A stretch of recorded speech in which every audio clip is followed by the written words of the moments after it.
আমার ছেলের একটা পার্সেল এসেছে, তাই আমার ছেলে রুম থেকে বেরিয়ে দৌড়াচ্ছে নিচের দিকে। ছেলে আমার কাছে আবদার করেছিল, মা এই টয়টা আমাকে অর্ডার দিয়ে দাও। তাই আমি ছেলের আবদার মেটানোর জন্য ওটা অনলাইনে অর্ডার করেছিলাম। তাই পার্সেলওয়ালা এসেছে, তাই ছেলে দৌড়াচ্ছে পার্সেল নিতে। কালকে রাতে ঘুমানোর সময় শুধু ছেলেকে বলেছি কালকে বাইকটা বেটা চলে আসবে। সকালে ঘুম থেকে উঠেই আমার বাইক কই করে কান্না করা। স্কুলে যাই, স্কুল থেকে বেরিয়েই আবার কান্না করেছে বাইক কই। বাড়িতে এসেও কান্না করেছে বাইক কই।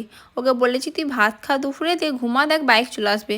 বাইকের আশায় ও দুপুরে ঘুমায়ও নি, যা শুয়েছিল। তারপরে এই পার্সেলওয়ালা ফোন করেছি যে তোমার পার্সেল এসেছে। তখন ও বুঝতে পেরে গেছে যে ওর বাইক এসছে। তখনই রুম থেকে মার দৌড়। দেখুন ওর আনন্দটা বাইকের জন্য। বাইক হাতে পেতে না পেতেই খুলতে আরম্ভ করে দিয়েছে। বাড়িতেও মানে ঢোকার প্রয়োজন মনে করছে না, এখানেই খুলতে আরম্ভ করে দিয়েছে। দেখুন বাইকটা আনবক্সিং করছে, খুলতে পারছে না, অনেক চেষ্টা করছে বেচারি, কিন্তু খুলতে পারছে না বলে ওটাকে ঘা মারছে। ভাঙবে, ভেঙে খুলবে, এরকম ওর বুদ্ধি। তারপরে বললাম দে বেটা, আমি চিটগুলো খুলে দিই, তারপরে তুই নিবি।